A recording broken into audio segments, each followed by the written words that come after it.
Les Seals allaient découvrir pourquoi il lui avait donné le nom de Falcon. Sarah Martinez franchit pour la première fois les portes du complexe alors que la lumière naissante projetait des ombres profondes sur l'installation militaire. Elle portait son sac de voyage en bandoulière, ses bottes faisant un bruit régulier sur le trottoir. Les gardes à l'entrée lui avaient jeté 2 regards, se demandant si cette jeune femme avait vraiment sa place dans l'un des centres de formation les plus prestigieux du pays. Sarah vivait dans une petite ville du Nevada où sa mère était institutrice et son père mécanicien. Sa famille n'avait aucun antécédent militaire. Néanmoins, Sarah s'était toujours sentie unique parmi les autres enfants. Elle passait son temps libre à s'entraîner avec l'arc que son grand-père lui avait offert pour son 12e anniversaire ou à escalader les pentes rocheuses derrière leur maison pendant que les autres regardaient des films ou jouaient à des jeux vidéo. La seule personne qui l'avait vraiment comprise était son grand-père Miguel. Même s'il ne parlait presque jamais de son expérience au Vietnam, il voyait quelque chose d'unique en Sarah. Il lui avait appris à sentir le vent, à se déplacer sans bruit sur différents terrains et, surtout, à attendre patiemment le moment opportun pendant leur longue randonnée dans le désert. La meilleure arme du chasseur est la patience. Il lui disait souvent « Tout le monde peut être rapide ou fort, mais rares sont ceux qui savent vraiment attendre. » Sarah a surpris tout le monde en annonçant qu'elle s'engageait dans la marine le jour de ses 18 ans. Miguel s'est contenté d'acquiescer et de sourire lorsque ses parents ont exprimé leur inquiétude quant au fait que leur douce fille rejoigne un environnement aussi difficile. Elle a quelque chose en elle, leur a-t-il dit? Quelque chose qui doit trouver sa raison d'être. Pour Sarah, l'entraînement de base avait été difficile, mais pas impossible, mesurant seulement 1. Chez Satrem, Sarah était plus petite que la plupart des autres recrues, mais ses capacités uniques avaient été remarquées par ses instructeurs pendant les exercices d'entraînement à la survie. Alors que les autres avaient du mal à supporter les exigences physiques, Sarah semblait trouver des réserves d'énergie qui lui permettaient de continuer alors que les autres abandonnaient, laissés seuls dans la brousse. Sarah s'épanouissait tandis que les autres recrues paniquaient. Elle était capable de localiser des sources d'eau que les autres avaient négligées, de construire des abris fonctionnels et, plus impressionnant encore, de traquer et de chasser de petits animaux sauvages à l'aide d'équipements qu'elle avait elle-même fabriqués. D'où vous viennent ces talents? Martinez. Un soir, après qu'elle eut réussi un test de survie de 3 jours qui avait conduit au retrait de nombreuses autres recrues, le sergent Thompson lui posa la question. « Mon grand-père m'a appris certaines choses », répondit Sarah sans détour. Sarah ne parlait jamais beaucoup de son passé. Préférant laisser ses actions parler d'elle-même, Sarah a été sélectionnée pour suivre des programmes de formation spécialisés après avoir terminé sa formation de base parmi les meilleurs de sa classe et obtenu des résultats remarquables au test de tir. Cependant, c'est sa capacité à rester immobile pendant des heures qui la distinguait vraiment. Au cours d'un exercice, elle a observé une zone cible pendant 8 heures d'affilée sans bouger, sauf pour respirer. Et les instructeurs ont commencé à la surnommer la statue. En raison de son extraordinaire patience et de son immobilité, Sarah n'aimait pas ce surnom. Elle était concentrée sur quelque chose de plus important que ce que les autres pensaient d'elle. Son véritable test a eu lieu pendant la formation avancée de reconnaissance, une activité destinée à tester les étudiants au maximum. Les autres stagiaires en plaisantaient, mais ils appréciaient également ses compétences. La majorité des stagiaires ont tenté de terminer la mission le plus rapidement possible, convaincus que la vitesse serait leur atout. Mais Sarah a adopté une stratégie différente. Ils ont été parachutés dans une zone inconnue et ont reçu une série d'objectifs à atteindre tout en évitant d'être repérés par les troupes adverses, incarnées par des soldats vétérans. Alors que les autres stagiaires étaient capturés ou se rendaient dès le 2e jour, Sarah a commencé à se déplacer, utilisant les couvertures naturelles et se déplaçant si lentement que même des yeux entraînés ne pouvaient détecter ses mouvements. Le 1er jour, elle a passé son temps à observer, à apprendre les schémas des forces adverses, à comprendre leurs routines et leurs faiblesses, et à remarquer qu'elle s'attendait à des mouvements rapides et était dit préparée à ce type d'action. À la fin de l'exercice, lorsque Sarah a révélé sa position, elle se trouvait à moins de 50 mètres du poste de commandement où l'autre équipe organisait ses recherches. Au 3e jour, elle avait atteint tous ses objectifs alors que les troupes adverses étaient toujours à sa recherche. « Depuis combien de temps êtes-vous là ?»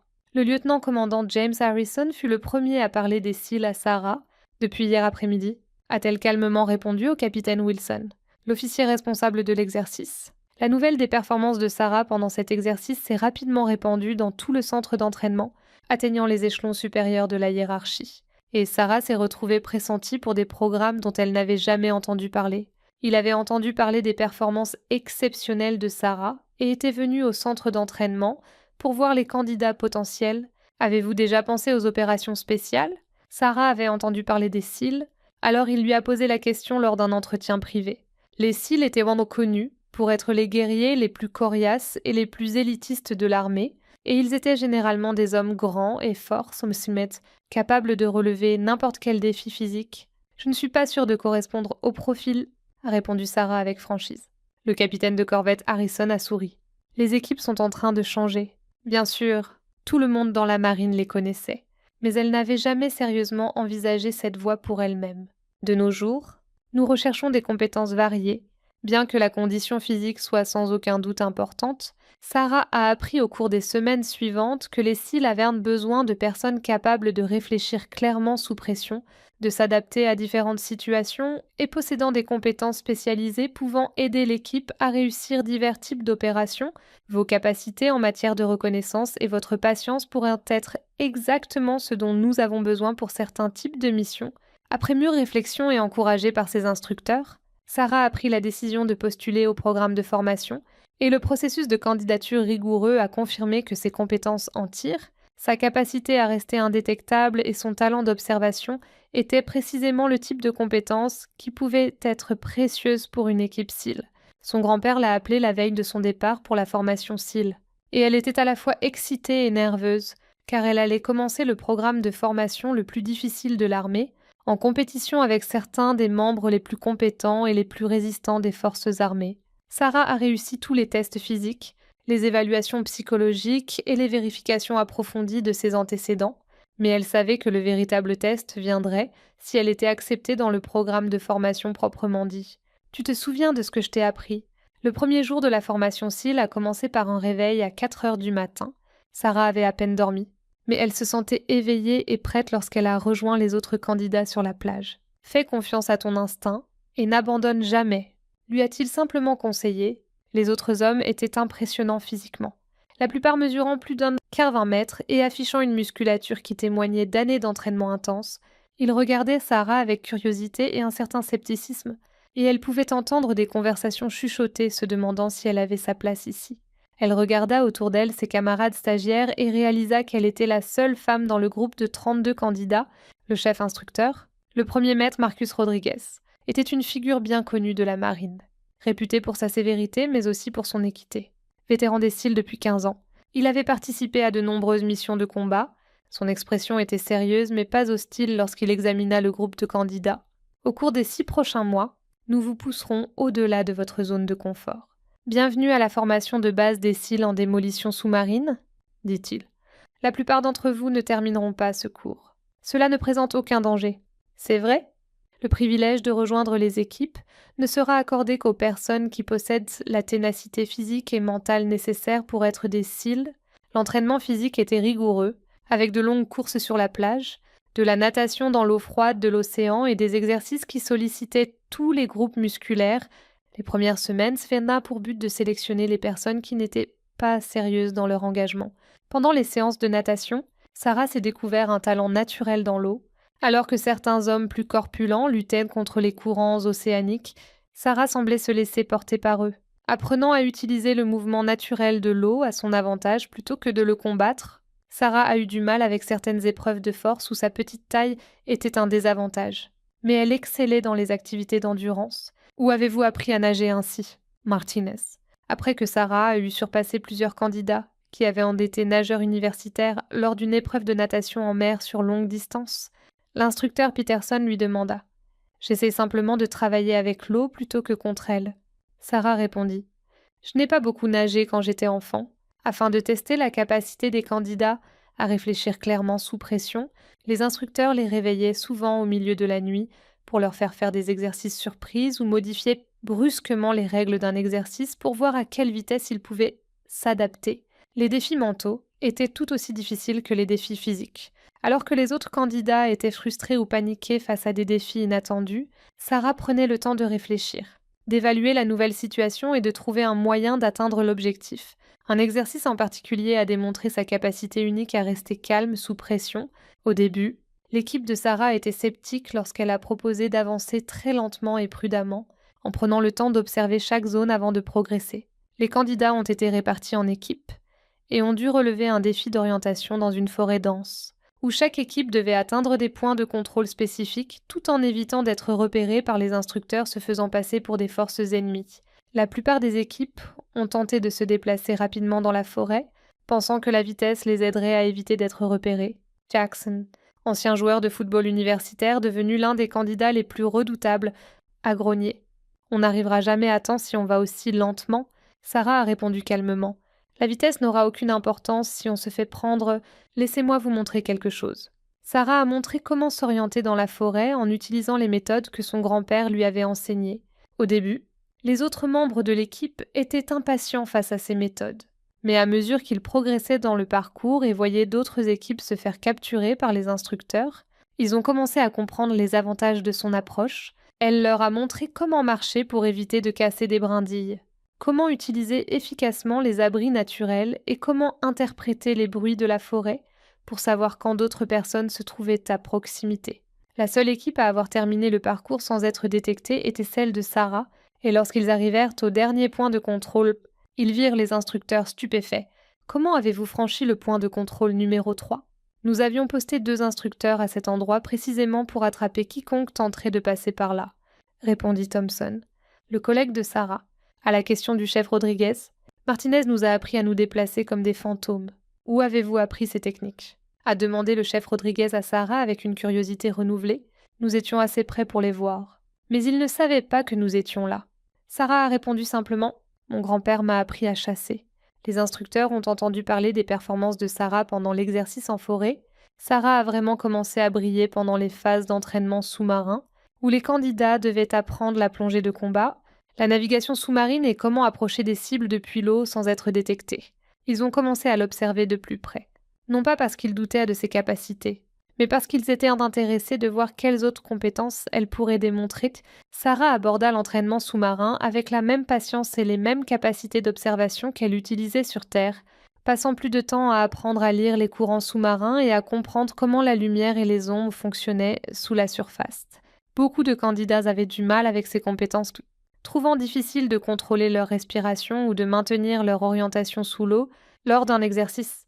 Les candidats devaient s'approcher d'une position ennemie simulée depuis la mer et installer un dispositif d'entraînement sans se faire remarquer. Sarah a appris à tirer parti de l'environnement sous-marin, tandis que les autres candidats luttaient contre lui. La plupart des candidats ont tenté une approche directe, nageant directement vers la cible et espérant éviter d'être repérés grâce à leur vitesse ou en restant en profondeur. Certains ont été immédiatement capturés, tandis que d'autres ont été repérés avant d'avoir pu terminer leur mission. Les forces ennemies étaient équipées de lumières et de gardes spécialement chargés de repérer toute personne tentant de s'approcher depuis l'océan. Lorsque ce fut le tour de Sarah, elle prit le temps d'analyser la zone cible à distance, remarquant que les gardes se déplaçaient et regardèrent selon des schémas réguliers et qu'il y avait des endroits où les lumières projetaient des ombres sur l'eau. Non seulement Sarah réussit à installer le dispositif d'entraînement, mais les gardes ne se rendirent jamais compte de sa présence. Lorsque l'exercice prit fin et qu'elle refit surface près de la cible, les instructeurs furent stupéfaits. Sarah a choisi d'utiliser les courants océaniques pour dériver lentement jusqu'à sa position, de synchroniser ses mouvements avec les schémas de patrouille des gardes et d'utiliser les ombres projetées par les lumières pour rester invisible. Combien de temps êtes-vous resté en position près de l'objectif ? Martinez. Environ 20 minutes, a répondu Sarah à la question du professeur Williams. 20 minutes. Les gardes étaient là. Comment ont-ils pu ne pas vous voir ? Alors que Sarah décrivait sa méthode consistant à utiliser le flux naturel de l'eau et les schémas de timing des gardes, les professeurs ont échangé des regards qui semblaient transmettre un message important. Le chef Rodriguez a pris Sarah à part pour une discussion privée ce soir-là, en lui disant « Martinez, votre méthode pour faire ces exercices est différente de ce que nous voyons habituellement ici. Les équipes vont vous tester d'une manière que vous n'avez encore jamais expérimentée, dit-il en marquant une pause pour examiner son visage.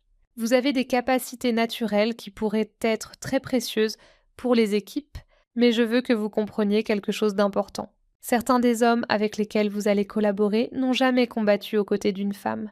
Ils observeront si vous êtes vraiment capable de gérer ce que le travail exige. Seuls 18 des 32 candidats, qui avait commencé la formation, était encore en lice lorsque la semaine infernale a frappé comme un ouragan que tout le monde voyait venir, mais auquel personne ne pouvait vraiment se préparer. Sarah avait réussi tous les défis jusqu'à présent, mais elle savait que la semaine infernale avait pour but de briser même les candidats les plus forts. Ils n'auraient droit qu'à 4 heures de sommeil au total pendant 5 jours et 5 nuits. Tout en endurant des défis physiques et mentaux constants, les autres avaient été éliminés parce qu'ils étaient de blessés, ne répondaient pas aux normes physiques ou avaient simplement décidé que la formation SEAL n'était pas faite pour eux, afin de reproduire les pires conditions que les candidats pourraient rencontrer lors d'opérations réelles. Les instructeurs utilisèrent des tuyaux pour les asperger d'eau froide pendant qu'ils effectuaient des exercices sur la plage. La semaine commençait par un réveil à minuit et plongeait immédiatement les candidats dans l'eau glacée de l'océan.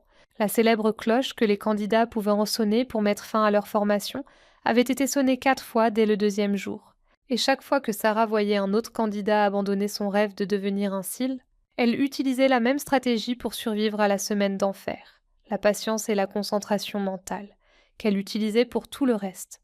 Lors des exercices de transport de bûches, où les équipes devaient transporter de lourdes bûches de bois sur de longues distances, la petite taille de Sarah est devenue un inconvénient, car les bûches étaient conçues pour des hommes plus grands, et elle avait du mal à maintenir sa prise et à suivre le rythme imposé par son équipe. Les autres candidats luttaient contre l'inconfort et l'épuisement, mais Sarah les acceptait comme des conditions temporaires qu'elle devait surmonter. Elle a été surprise lorsque Jackson, qui avait d'abord remis en question sa tactique pendant l'exercice en forêt, l'a encouragée. « Allez, Martinez, nous avons tous vu tes capacités. Évite de te faire battre par un morceau de bois. » L'équipe a modifié sa méthode pour aider Sarah à rester en place. Et elle a persévéré malgré l'inconfort dans ses bras et ses épaules, en coopérant. Ils ont terminé l'exercice dans le temps imparti, au cours d'une activité particulièrement difficile dans la zone de surf, la 3e nuit, où les candidats devaient se donner le bras et marcher en équipe dans les vagues violentes, tout en portant leur bateau. Sarah a montré pourquoi ses professeurs avaient commencé à réaliser son potentiel. L'équipe luttait contre les vagues déferlantes lorsque Sarah a remarqué quelque chose que les autres avaient manqué. Les vagues avaient un rythme et il y avait de brefs moments entre les séries où l'eau était plus calme. Les vagues faisaient 1,20 mètres de haut et la combinaison de l'eau froide, de l'obscurité et de l'épuisement a poussé plusieurs candidats au bord de l'abandon. Sarah a commencé à donner le rythme à ses coéquipiers, leur indiquant quand avancer et quand se préparer à l'arrivée des vagues. « Tenez bon, attendez, maintenant ». Sa capacité à discerner les conditions de l'eau a permis à l'équipe de terminer l'exercice plus rapidement que tous les autres groupes. Lorsqu'ils sont arrivés sur le rivage, fatigués mais victorieux, l'instructrice Peterson s'est approchée de Sarah. Elle donnait le signal, a-t-elle dit, et l'équipe avançait pendant les intervalles plus calmes. « Comment avez-vous décidé quand vous déplacez là-bas ? » Martinez, une fois que vous comprenez le rythme, vous pouvez travailler avec lui au lieu de le combattre, expliqua Sarah, la voix rauque à force de crier des instructions par-dessus le bruit des vagues.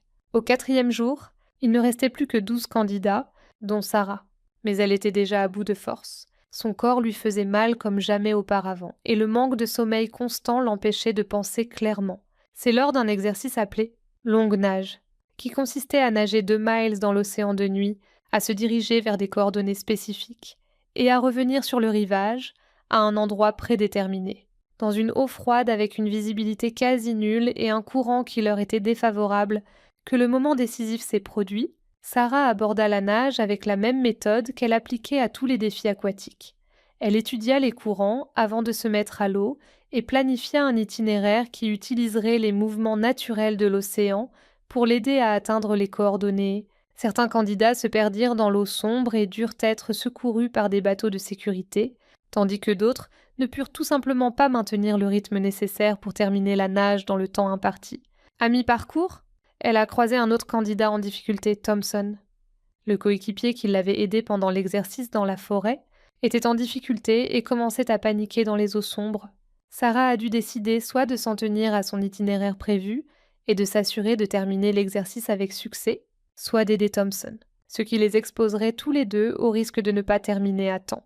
Sarah s'est immédiatement rapprochée de Thompson, lui disant calmement « Suis-moi, reste près de moi et fais-moi confiance pour te guider. » Sarah a utilisé ses compétences pour évaluer les conditions de l'eau et diriger Thompson et elle-même vers les coordonnées cibles Thompson était à peine capable de continuer, alors Sarah a continué à le guider, utilisant sa compréhension des courants pour trouver le chemin le plus efficace pour revenir.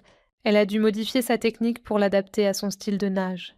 Et l'effort supplémentaire requis l'a poussée à ses limites. Lorsqu'ils sont arrivés aux coordonnées, Sarah était épuisée. Mais elle devait encore naviguer jusqu'au rivage. Martinez appela le chef Rodriguez en s'approchant d'eux sur la plage. Nous avons suivi votre nage sur l'équipement de suivi. Ils arrivèrent à l'endroit désigné sur la plage avec seulement quelques minutes d'avance, et tous deux s'effondrèrent sur le sable, épuisés mais victorieux. Les instructeurs de sécurité qui avaient observé la nage semblèrent surpris de les voir arriver ensemble. Afin d'aider Thompson, vous avez dépensé plus d'énergie et parcouru une distance plus longue que nécessaire. Pourquoi ? Encore à bout de souffle, Sarah se leva prudemment et répondit « Chef, nous sommes censés travailler en équipe. » Le dernier jour de la semaine d'enfer a mis à l'épreuve tout ce que les candidats avaient appris. Les équipes ne laissent personne derrière elles. Le chef Rodriguez acquiesça lentement. C'est exactement la bonne réponse. Ils ont été répartis en petits groupes et se sont vus attribuer des tâches difficiles qui nécessitaient l'utilisation de toutes leurs capacités, tout en fonctionnant pratiquement sans sommeil et avec leur corps poussé à bout.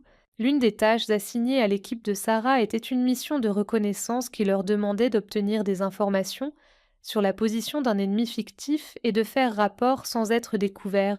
L'objectif de l'exercice était de voir dans quelle mesure ils pouvaient réfléchir et collaborer même lorsqu'ils étaient épuisés. Sarah a pris l'initiative de planifier leur approche, en utilisant les compétences acquises pendant la formation pour étudier la zone cible et déterminer la meilleure façon de recueillir les informations nécessaires sans être détectée, pendant que ses coéquipiers assuraient la sécurité et le soutien. Sarah a passé des heures en position, documentant méticuleusement les activités sur le site cible. Lorsqu'ils sont revenus avec des informations précises et complètes, après avoir réussi à éviter toute détection tout au long de la mission, les instructeurs ont été impressionnés par leur performance. La mission exigeait de la patience et une observation attentive, exactement les compétences que Sarah avait développées depuis son enfance. Après les défis intenses des 5 jours précédents, la Hell Week s'est terminée par une cérémonie qui semblait presque irréelle. Sur les 32 candidats qui avaient commencé le programme, il n'en restait plus que 9, dont Sarah, qui était fatiguée mais fière de ses accomplissements. Le chef Rodriguez s'est adressé aux candidats restants avec un niveau de respect et de reconnaissance qu'il n'avait jamais connu de sa part auparavant. Vous avez tous les 9 démontré que vous possédez les compétences nécessaires pour devenir des SEAL. Vous avez fait preuve d'aptitude physique, de force mentale et d'une capacité à collaborer dans les circonstances les plus difficiles. Vous avez réussi l'épreuve la plus difficile que nous pouvions vous imposer, mais la formation est loin d'être terminée. Sarah constata que la façon dont les autres survivants l'apercevaient avait changé alors qu'elle se tenait à leur côté. Elle avait fait ses preuves non pas par sa force ou sa taille, mais par ses capacités, sa volonté et sa capacité à soutenir ses coéquipiers. Les doutes et le scepticisme des premiers jours d'entraînement avaient disparu, et les mois qui ont suivi la Hell Week ont apporté avec eux une formation spécialisée qui allait faire de Sarah une opératrice SEAL à part entière. Sarah excellait dans les cours de tir de précision, et sa patience et sa stabilité innée la rendaient parfaite pour le tir à longue distance. Les 9 candidats restants ont été rejoints par des membres d'autres classes d'entraînement pour des phases avancées qui comprenaient tout, des compétences médicales, des démolitions et des techniques d'insertion spécialisées à l'entraînement avancé au maniement des armes.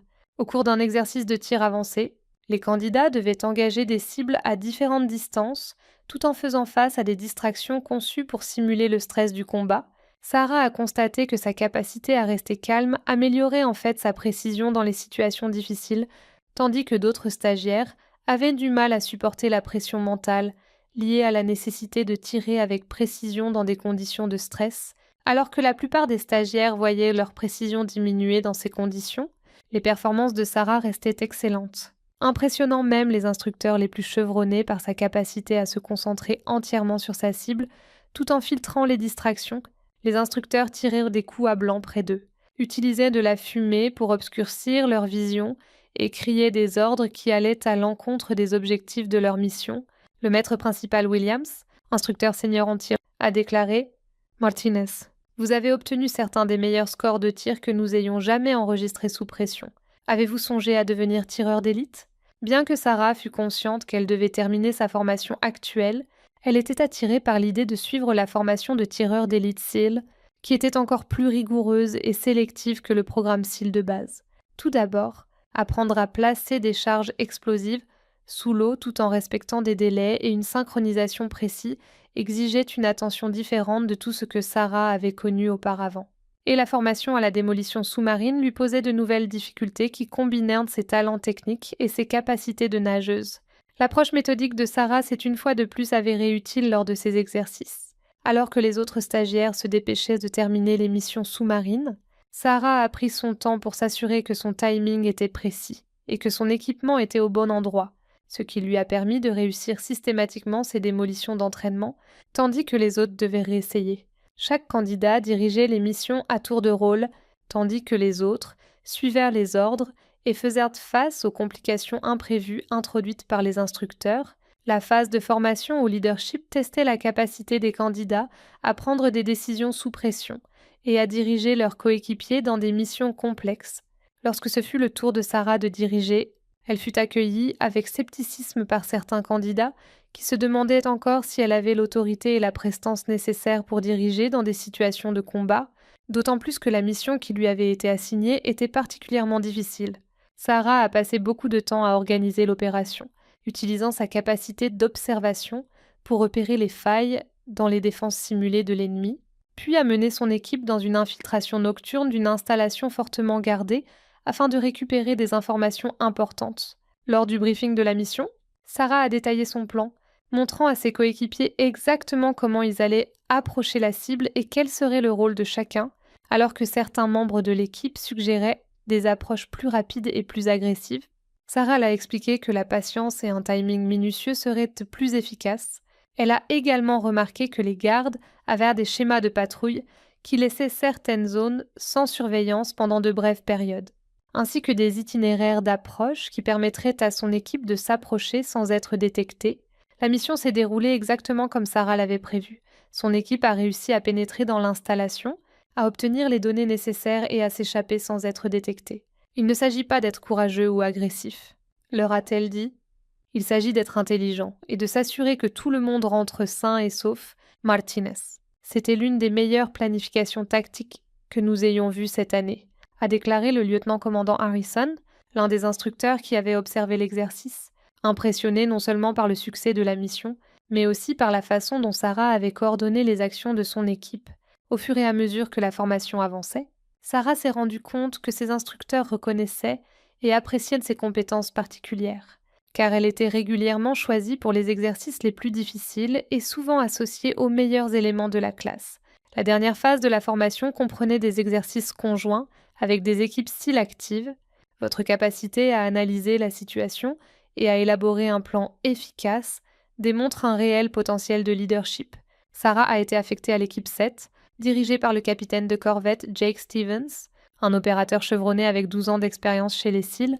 Ces exercices avaient pour but de permettre aux stagiaires d'acquérir de l'expérience en travaillant avec des opérateurs chevronnés et de permettre aux instructeurs d'évaluer la capacité des candidats à s'intégrer aux équipes existantes. Le premier exercice avec l'équipe 7 était une mission complexe qui consistait à recueillir des renseignements sur un camp terroriste simulé tout en évitant d'être repéré par de nombreuses forces ennemies. La zone d'exercice couvrait plusieurs kilomètres carrés de terrain variés, comprenant des forêts, des collines rocheuses et des zones ouvertes difficiles à traverser sans être vues. L'équipe 7 était connue pour mener les missions d'action directe et de reconnaissance les plus difficiles. Après avoir briefé l'équipe combinée sur ses objectifs, le lieutenant-commandant Stevens a sollicité des commentaires sur la manière d'aborder la mission. Plusieurs SEAL plus expérimentés ont proposé diverses stratégies, dont la plupart impliquaient des mouvements rapides et des techniques de reconnaissance agressive. Sarah a suivi la conversation avec attention, mais n'a rien dit jusqu'à ce que Stevens demande si quelqu'un d'autre avait des idées. « Monsieur, j'aimerais suggérer une approche différente », a dit Sarah poliment. Stevens était intrigué, mais plusieurs des SEAL les plus expérimentés étaient sceptiques. « À quoi pensez-vous » Martinez. Si je pouvais étudier le terrain et les positions ennemies pendant quelques heures, je pourrais peut-être trouver un moyen de m'approcher suffisamment pour observer en détail sans risquer d'être détectée. Sarah a décrit son idée de mettre en place des sites d'observation en fonction des schémas de patrouille ennemis et des caractéristiques naturelles du terrain afin de collecter des informations complètes sur une longue période de manière secrète. Après avoir réfléchi à sa suggestion, Stevens dit « Montrez-moi ce que vous voulez dire ». Sarah illustra sa stratégie à l'aide de cartes et de photos aériennes, la plupart des missions de reconnaissance visant à entrer et sortir rapidement, dit-elle. Mais si nous pouvons établir des positions dissimulées et les maintenir pendant de longues périodes, nous pouvons recueillir des renseignements beaucoup plus détaillés et mieux comprendre les capacités et les intentions de l'ennemi. La clé, c'est la patience, expliqua Sarah. Au lieu d'essayer de tout voir rapidement, nous nous positionnons de manière à observer les activités ennemies au fil du temps et à dresser un tableau complet de leurs opérations. Elle identifia les zones où, selon elle, il pourrait installer des postes d'observation secrets offrant une vue imprenable sur la zone cible, tout en étant pratiquement indétectable par les forces ennemies. Stevens a autorisé Sarah à mettre son plan à exécution, mais il a chargé 2 membres expérimentés de l'équipe de travailler à ses côtés afin de veiller à sa sécurité et d'évaluer ses tactiques. La mission a été un grand succès, et l'équipe de Sarah a installé des postes d'observation qui leur ont permis de surveiller les activités ennemies pendant plus de 36 heures sans être découverts. À la fin de l'exercice, les forces adverses ont reconnu qu'elles n'avaient jamais su qu'elles étaient surveillées et que les renseignements obtenus étaient bien plus utiles et détaillés que ceux habituellement recueillis lors des missions de reconnaissance.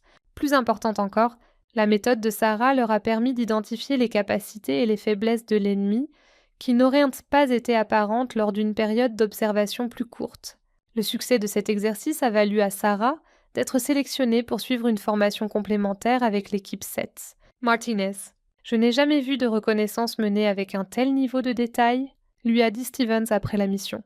Votre capacité à rester indétectable tout en recueillant ce type de renseignements est exactement ce dont nous avons besoin pour certains types d'opérations. À la fin de sa formation officielle, Sarah a pris conscience qu'elle avait trouvé sa place au sein de la communauté SEAL, travaillant avec eux sur un certain nombre d'exercices supplémentaires, démontrant à chaque fois ses compétences particulières et apprenant de l'expérience des opérateurs plus chevronnés. Bien que ces compétences ne correspondaient pas au profil type des SEAL, les opérateurs avec lesquels elle travaillait les respectaient et les appréciaient. Martinez, vous avez terminé l'un des programmes d'entraînement les plus difficiles de l'armée, et vous l'avez fait avec brio, a déclaré le chef Rodriguez en la prenant à part pour une évaluation finale avant la remise des diplômes. Vos compétences en matière d'opérations précises et de reconnaissance sont parmi les meilleures que nous ayons vues, mais j'ai une question sérieuse à vous poser. Il s'est arrêté, examinant son visage. Les équipes avec lesquelles vous travaillerez mènent des opérations réelles dans des endroits dangereux à travers le monde. Êtes-vous prête à en assumer les conséquences ? Êtes-vous prête à utiliser ces compétences lorsque vos performances pourraient nous faire la différence entre la vie et la mort ? Chef, tout ce que j'ai appris m'a préparé à ce moment, répondit Sarah après avoir mûrement réfléchi. Le chef Rodriguez sourit et dit « Je pense que oui. Je suis consciente de la responsabilité et je suis prête à servir partout où les équipes auront besoin de moi. » Petty Officer Martinez, bienvenue dans la communauté SEAL. Sarah fut affectée à l'escouade 5 sur la côte Est pour sa première mission en tant que SEAL, pleinement certifiée. L'escouade se préparait à se déployer dans une zone où la collecte d'informations et la précision des opérations étaient essentielles à la poursuite des missions. Sarah remplaçait un tireur d'élite qui avait été blessé pendant l'entraînement, et elle découvrit rapidement que l'équipe 5 avait la réputation d'accepter des missions qui exigeaient une patience et une précision extrêmes, et que le capitaine de corvette Marcus Chen, le chef de l'équipe, avait spécifiquement demandé Sarah en raison de ses capacités exceptionnelles en matière de reconnaissance. L'équipe 5 était composée de 8 opérateurs, chacun possédant une compétence spécialisée qui renforçait les capacités globales de l'équipe.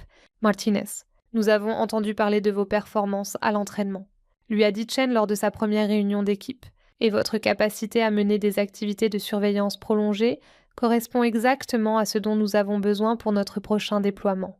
Cependant, je tiens à ce que vous compreniez que les exercices d'entraînement ne sont pas la même chose que le travail avec une équipe existante. Après plus de 2 ans de collaboration et de construction de relations solides basées sur la confiance et la coopération, les autres membres de l'équipe se montraient professionnels mais réservés pendant les premières semaines de Sarah au sein de l'unité. Sarah comprit qu'elle allait devoir faire ses preuves à nouveau, cette fois dans des conditions opérationnelles réelles.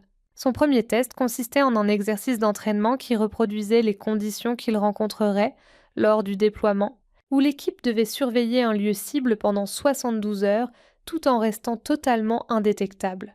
Avec des forces adverses entraînées à détecter les équipes de surveillance cachées qui surveillaient la zone d'exercice, Sarah a été jumelée avec Rodriguez, un opérateur chevronné qui était le spécialiste en communication de l'équipe. « Écoutez, Martinez », a dit Rodriguez à Sarah alors qu'il se préparait pour l'exercice. « La réputation que vous vous êtes forgée pendant la formation est impressionnante. Mais la formation et les opérations réelles sont deux choses différentes. » Rodriguez hésitait à travailler avec quelqu'un d'aussi novice dans les équipes opérationnelles, mais il était prêt à donner à Sarah l'occasion de faire ses preuves. Ici, les erreurs peuvent être fatales. Je dois savoir si vous êtes capable de supporter la pression des missions réelles. Sarah comprenait ses inquiétudes et appréciait son expérience. Je sais que je dois gagner votre confiance, dit-elle. Donnez-moi juste l'occasion de vous montrer ce dont je suis capable. Sarah choisit un poste de surveillance dans un affleurement rocheux qui offrait un camouflage naturel dans plusieurs directions et une excellente visibilité sur la zone cible avant l'aube. Elle et Rodriguez prirent leur position et s'installèrent pour ce qu'ils savaient être une longue période d'observation. Au fil des heures, Rodriguez en vint à respecter la méthode de surveillance de Sarah. Elle était parfaitement disciplinée, ne bougeait jamais inutilement et ne parlait que lorsque cela était nécessaire pour transmettre des informations importantes. Le deuxième jour, Sarah repéra l'approche d'une patrouille ennemie qui fouillait méthodiquement la zone à la recherche d'équipes de surveillance. Employant des tactiques spécialement conçues pour débusquer les observateurs cachés, plusieurs autres équipes de surveillance avaient déjà été découvertes et éliminées de l'exercice. Ces observations étaient précises et détaillées, et elle semblait remarquer des choses qui lui échappaient. Dans un murmure, Sarah dit « Rodriguez, nous avons un mouvement à 300 mètres au sud-ouest. Une patrouille de 4 personnes avec du matériel de détection. La patrouille se rapprochait beaucoup de leur cachette, et leur matériel de détection allait probablement capter les signaux électroniques de leur équipement de communication. Rodriguez comprit qu'il courait un grave danger d'être découvert. Il se dirige vers notre position. Avant de répondre, Sarah prit quelques minutes pour étudier le terrain et le schéma de déplacement de la patrouille. « Martinez, nous devons changer de position », murmura doucement Rodriguez. « S'ils s'approchent davantage, ils nous découvriront. Je ne pense pas que nous devrions bouger. Ils recherchent des mouvements. » Rodriguez exprima son scepticisme en disant « Cette patrouille sait ce qu'elle fait. Si nous restons immobiles et éteignons notre équipement, ils passeront sans nous détecter. Ils nous découvriront si nous restons ici. Fais-moi confiance, » répondit Sarah simplement. « Je sais comment être invisible. » Rodriguez, contre son gré, accepta de suivre le plan de Sarah et ils éteignirent tous leurs appareils électroniques et se turent complètement. Lorsque la patrouille ennemie arriva à leur position et s'arrêta à moins de 20 mètres, Rodriguez pouvait les entendre parler de la zone et utiliser leur équipement de détection pour rechercher des équipes de surveillance cachées. Sarah semblait se fondre dans les rochers qui les entouraient, contrôlant sa respiration et restant si immobile qu'il pouvait à peine dire qu'elle était vivante. Son pouls s'accélérait et il était sûr qu'il serait découvert d'une seconde à l'autre. Sarah restait immobile et son assurance commença à apaiser Rodriguez. La patrouille fouilla les environs pendant environ une demi-heure, s'approchant parfois à quelques mètres de leur position. Cependant, le choix de Sarah quant à leur cachette et sa méthode pour rester immobile fonctionnèrent, et la patrouille finit par passer sans les voir. Rodriguez réalisa alors qu'il venait d'assister à quelque chose d'incroyable. « Martinez, comment saviez-vous qu'ils ne nous trouveraient pas ?» demanda-t-il une fois que la patrouille fut hors de portée. « Les gens voient ce qu'ils s'attendent à voir, » répondit Sarah doucement, ajoutant qu'ils recherchaient des postures qui semblaient clairement tactiques, des mouvements et des signatures électroniques. À l'issue de l'expérience de 72 heures, Sarah et Rodriguez avaient obtenu des renseignements complets sur toutes les activités dans leur région cible, tout en restant totalement invisibles. Notre position semblait être une topographie naturelle, et nous ne leur avons donné aucun mouvement ni signal électronique à identifier. Le lieutenant-commandant Chen fut stupéfait par leur travail et déclara « Martinez, vos techniques de surveillance ne ressemblent à rien de ce que j'ai vu auparavant. Ils étaient la seule équipe à ne pas avoir été repérés par les troupes adverses, et leur rapport était le plus complet de toutes les équipes de surveillance. D'où vous sont venues ces techniques ? » La nouvelle du succès de Sarah pendant l'exercice s'est répandue dans toute la communauté des Cils. Principalement de la chasse avec mon grand-père, a répondu Sarah. Il m'a appris que la patience et la compréhension de son environnement sont plus importantes que l'équipement ou les tactiques agressives, Sa percée s'est produite lors d'une mission réelle plusieurs mois après le déploiement, lorsque l'équipe a été chargée de recueillir des renseignements sur une cible de grande valeur qui était soupçonnée de planifier des activités terroristes dans la région. Les précédentes tentatives pour recueillir des informations sur cette cible avaient échoué, car celle-ci était extrêmement vigilante en matière de sécurité et semblait détecter toute tentative de surveillance. Sarah a suggéré une approche différente. Au lieu d'essayer d'observer la cible, elle a commencé à recevoir des demandes pour partager ses techniques avec d'autres équipes et a été invitée à participer à l'élaboration de nouveaux programmes de formation pour les opérations de surveillance. Elle a recommandé de mettre en place des postes d'observation à long terme pour surveiller la vaste région où ils travaillaient, ce qui leur permettrait d'en savoir plus sur son réseau et ses habitudes sans jamais avoir à le regarder directement. Sarah a déclaré au capitaine de corvette Chen: « La plupart des opérations de surveillance tentent de suivre la cible, mais cette cible a démontré qu'elle pouvait détecter ce type d'attention. Mais que se passerait-il si nous ne la suivions même pas?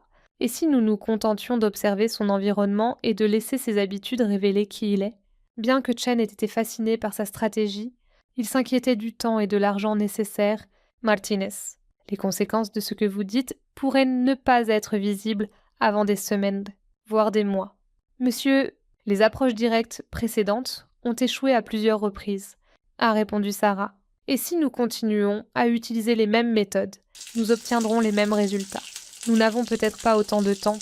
Nous devons être plus astucieux et patients, car cette cible était prudente et intelligente. Chen fut autorisée à essayer la stratégie de Sarah après avoir consulté ses supérieurs, et elle se vit confier la tâche principale d'organiser et de mener à bien l'opération de surveillance, avec l'aide des autres membres de l'équipe si nécessaire. La clé de sa stratégie consistait à mettre en place des postes d'observation qui s'intégraient naturellement dans l'environnement local. Sarah passa plusieurs jours à analyser des images satellites, des rapports des services de renseignement locaux et les tentatives de surveillance précédentes, afin de comprendre la zone d'opération de la cible. Elle trouva plusieurs emplacements où des postes d'observation à long terme pouvaient être installés sans attirer l'attention des habitants ou des forces de sécurité locales. Sarah a choisi des sites qui permettraient aux observateurs de se fondre dans les activités locales, tout en offrant une couverture visuelle des zones clés, en évitant les positions tactiques trop visibles, comme un bâtiment abandonné surplombant un marché où, selon les renseignements, la cible tenait parfois des réunions. Une troisième position couvrait une zone résidentielle où vivaient plusieurs associés connus de la cible. Et une autre était placée à proximité d'un centre de transport où les véhicules entrant et sortant de la zone pouvaient être surveillés. Sarah alternait entre les postes d'observation, passant plusieurs jours à chacun d'entre eux et dressant progressivement un tableau complet des activités habituelles dans la zone. Le travail de renseignement n'est pas toujours passionnant, a déclaré Sarah à Rodriguez lors d'une de leurs réunions de planification. L'opération exigeait une patience extraordinaire, et pendant 3 semaines, Sarah a maintenu sa surveillance sans voir aucun signe de la cible elle-même. Les autres membres de l'équipe ont commencé à douter de la valeur de l'opération, mais Sarah est restée confiante dans son approche. Elle a enregistré les habitudes des véhicules, la circulation piétonne et toutes les activités qui semblaient inhabituelles ou significatives. Au cours de la 4e semaine de surveillance, la patience de Sarah a été récompensée lorsqu'elle a remarqué un léger changement dans les habitudes d'activité typiques alors qu'elle observait depuis le marché. Parfois, les informations les plus importantes proviennent de la compréhension de ce qui est normal, afin de pouvoir reconnaître quand quelque chose d'anormal se produit. Il y avait davantage de voitures aux vitres teintées dans les environs, plusieurs magasins avaient fermé plus tôt que d'habitude et certains clients habituels ne s'étaient pas présentés, ce que Sarah interpréta comme des mesures de sécurité potentielles pour une réunion cruciale. Sa patience fut récompensée lorsque la cible fit sa première apparition depuis le début de la surveillance, arrivant dans une voiture banale et entrant dans un petit café que Sarah surveillait, tandis que plusieurs autres personnes arrivaient séparément et entraient dans le même établissement. Elle est restée à sa place et a renforcé sa vigilance tout en restant totalement discrète parmi les activités habituelles du marché, sans être détectée. Sarah a réussi à prendre des photos de tous les participants et à enregistrer la durée et la nature de chaque réunion. Les informations qu'elle a recueillies ont donné aux troupes de la coalition une première image complète du réseau et des actions de la cible. Le lieutenant-commandant Chen a soumis un rapport louant les performances de Sarah et la recommandant pour une formation avancée et des opportunités de leadership, Le succès de l'opération de surveillance a consolidé la réputation de Sarah en tant qu'excellente collectrice de renseignements, et d'autres équipes SEAL ont commencé à la demander spécifiquement pour des missions nécessitant une surveillance et une reconnaissance à long terme. Le quartier maître Martinez a démontré des capacités de surveillance et de reconnaissance inégalées dans mon expérience, a-t-il déclaré. Son approche patiente et méthodique de la collecte de renseignements a produit des résultats que les méthodes traditionnelles n'auraient pas pu atteindre. Les camarades de Sarah lui ont donné un nouveau surnom à la suite du succès de la mission, et Rodriguez a été le premier à l'utiliser, soulignant sa capacité à surveiller et à attendre le moment idéal pour attaquer. Martinez ne se contente pas d'observer, a-t-il informé les autres membres de l'équipe. Elle chasse. Elle attend le moment idéal en tournant loin au-dessus de la cible et en observant tout. Elle ressemble à un faucon. Elle aimait ce surnom, car il reflétait sa précision lorsque cela était nécessaire et sa patience en tant qu'observatrice, mais surtout, il démontrait que ses coéquipiers l'avaient accepté comme un membre précieux de leur communauté, au fur et à mesure de son déploiement. Sarah a accepté des missions plus difficiles et a commencé à enseigner ses techniques de surveillance à d'autres opérateurs, créant des programmes de formation qui combinaient les compétences traditionnelles des SEAL avec. Sa réputation s'est étendue au-delà de la Team 5 et elle a commencé à recevoir des demandes d'autres unités d'opérations spéciales qui souhaitaient apprendre ces techniques de chasse et d'observation que son grand-père lui avait enseignées des années auparavant. Sarah a compris que son parcours et ses capacités particulières comblaient une lacune importante dans les capacités militaires, offrant des options pour des missions qui exigeaient beaucoup de patience et de précision. Sarah Falcon. Martinez s'est fait connaître dans le milieu des opérations spéciales et a été régulièrement sollicité pour des missions qui exigeaient sa combinaison unique de précision tactique, de patience et de capacité d'observation, ce qui a fait d'elle l'une des opératrices SEAL les plus recherchées pour les missions de reconnaissance et de précision, 2 ans après avoir obtenu son surnom. Au cours de son 3e déploiement, les services de renseignement ont découvert qu'un chef terroriste préparait une attaque importante contre les forces de la coalition. La cible était très soucieuse de sa sécurité et avait réussi à échapper à la capture pendant plus de 2 ans, en alternant entre des refuges et en employant des tactiques de contre-surveillance avancées. Cette mission allait mettre à l'épreuve tout ce qu'elle avait appris. Les méthodes conventionnelles pour trouver et appréhender cette cible avaient échoué à plusieurs reprises. Les tentatives d'infiltration de son réseau avaient échoué et plusieurs sources de renseignements avaient été compromises. La surveillance directe n'avait pas abouti car l'équipe de sécurité de la cible était entraînée à reconnaître et à éviter les méthodes de surveillance conventionnelles.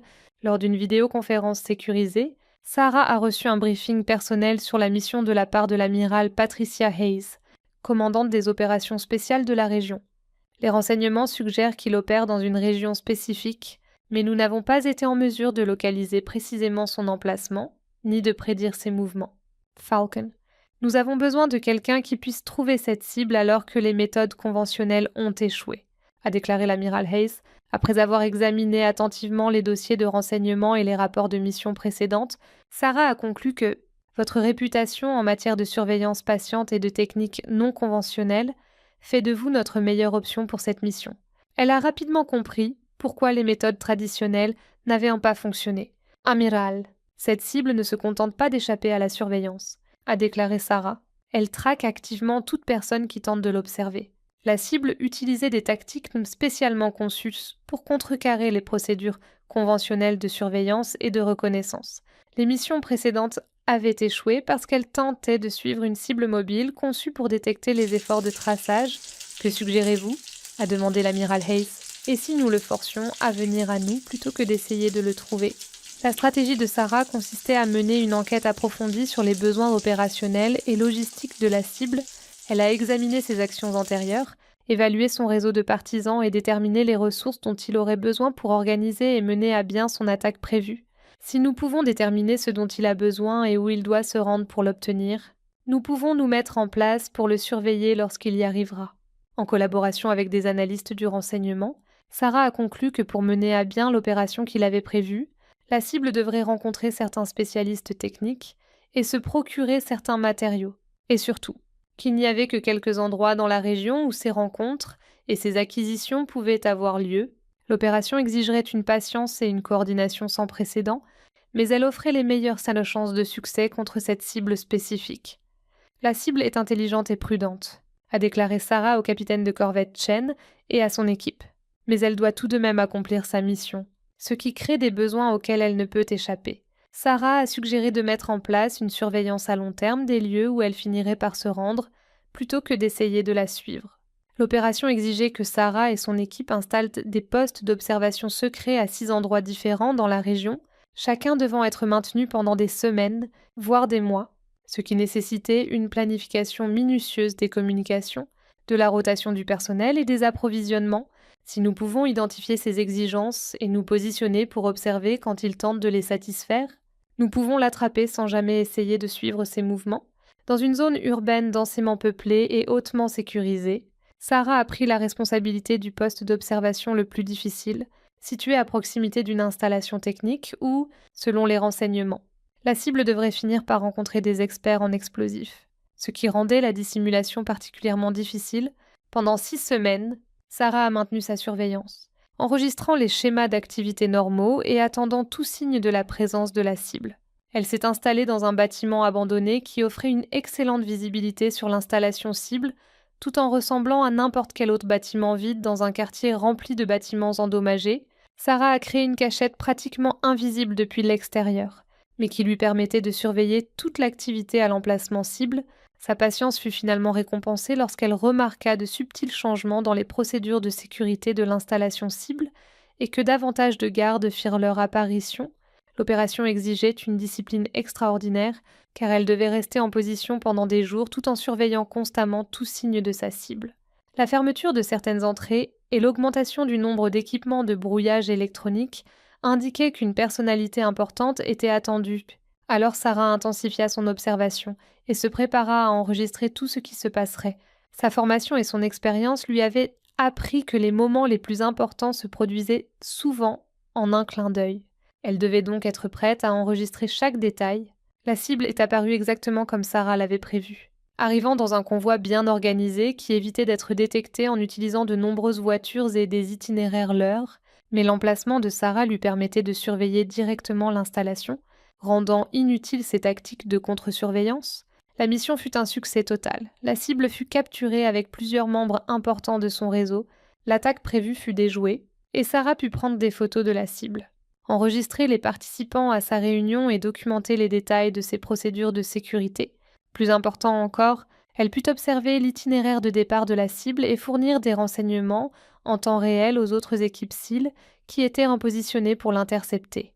L'amiral Hayes a personnellement appelé Sarah pour la féliciter du succès de la mission, en lui disant « Falcon, votre approche de cette opération était brillante. » Les renseignements recueillis pendant la surveillance de Sarah ont permis de déjouer plusieurs autres attaques prévues et ont fourni des informations précieuses sur les méthodes opérationnelles des terroristes. L'amiral Hayes a déclaré « Nous ne nous rendions pas compte de nos capacités grâce à votre façon différente d'envisager la surveillance et la reconnaissance. La réussite de la mission a fait de Sarah l'une des meilleures expertes en reconnaissance dans le domaine des opérations spéciales, et la communauté du renseignement s'intéresse à ces techniques.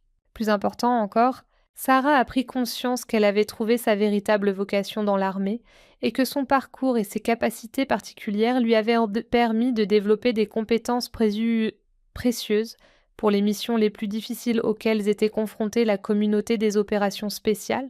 Elle a été promue premier maître et sélectionnée pour suivre une formation avancée en leadership qui la préparerait à diriger ses propres équipes de reconnaissance spécialisées. Sarah repensa à son parcours.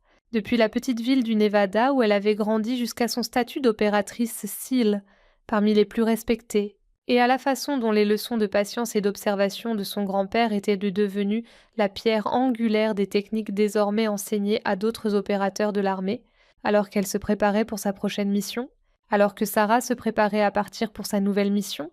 Le capitaine de corvette Chen s'approcha d'elle et lui dit « Falcon, je tenais à vous remercier pour ce que vous avez apporté à cette équipe. » Le surnom de Falcon avait évolué au-delà de la simple reconnaissance de ses capacités pour symboliser une nouvelle approche des opérations spéciales, alliant entraînement militaire conventionnel, pensée non orthodoxe et patience extraordinaire. Sarah sourit en se rappelant son grand-père et les leçons qu'il lui avait enseignées lors de leur promenade dans le désert du Nevada.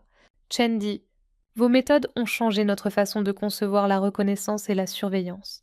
Mais plus encore, Vous nous avez montré que le succès vient souvent d'une approche différente des problèmes, plutôt que d'une simple utilisation accrue de la force ou de la technologie. Mon grand-père m'a toujours dit: Chef, que les meilleurs chasseurs ne sont pas les plus forts ou les plus rapides, mais ceux qui ont la patience d'attendre le bon moment et de comprendre leur environnement, dit-elle. Cela s'avère tout aussi efficace dans les opérations militaires que dans la chasse.